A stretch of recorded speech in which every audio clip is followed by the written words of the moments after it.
দুনিয়ার বুকে আল্লাহ তাআলার অনন্য কুদরত হলো জমজম কূপ। মসজিদুল হারামের ভেতর পবিত্র কাবা ঘরের ২০ মিটার পূর্বে এই কূপের অবস্থান। ধারণা করা হয় প্রায় ৪,০০০ বছর আগে এই কূপের উৎপত্তি। ইব্রাহিম আলাইসাল্লাম ও তার পুত্র ইসমাইল আলাইসাল্লাম এর সঙ্গে জমজম কূপের ইতিহাস জড়িত।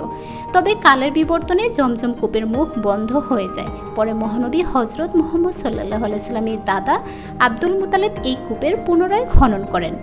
জমজম কূপের পানির স্তর ভূপৃষ্ঠের প্রায় 10.6 ফুট নিচে। এখান থেকে প্রতিদিন ৮,০০০ লিটার হারে পানি তোলা হয়। পানির স্তর ভূপৃষ্ঠের প্রায় ৪৪ ফুট নিচে নেমে গেলে পানি তোলা বন্ধ করে দেওয়া হয়। তখন পানির স্তর মাত্র ১১ মিনিটে আবার ১৩ ফুট উচ্চতায় ফিরে আসে। জমজম কূপ থেকে প্রতি ঘন্টায় ২৮.৮ মিলিয়ন লিটার ও প্রতিদিন ৬৯১.২ মিলিয়ন লিটার পানি উত্তোলন করা হয়। এই পর্যন্ত দুইবার জমজম কূপ পরিষ্কার করা হয়েছে। ১৯৭৯ সালে তৎকালীন সৌদি বাদশাহ খালিদের নির্দেশে পেশাদার ডুবুরিদের কূপের ভিতর পাঠানো হয়। দুইবার এই কাজের সঙ্গে যুক্ত ছিলেন সৌদির একজন একাডেমিক ডক্টর ইয়াহিয়া ঘোষাক। ডুবুরিরা টর্চ লাইট নিয়ে প্রায় আধা ঘন্টার মতো কূপের ভিতর অবস্থান করেন। সেখানে তারা দেখতে পান কূপের গভীরতা ১৯.২ থেকে ১৯.৮ মিটার পর্যন্ত।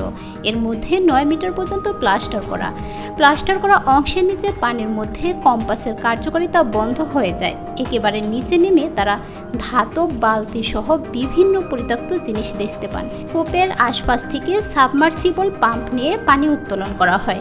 এতে কূপের ভেতর পানির স্তর ৫ মিটারে নেমে আসে। তখনই কয়েক মিনিটের জন্য পানির উৎস দেখতে পান ডুবুরিরা। পরে পানির নমুনা সংগ্রহ করে পরীক্ষা করা হয়। পরীক্ষায় দেখা যায় জমজম কূপের পানিতে কোনো দূষণ বা ব্যাকটেরিয়া নেই।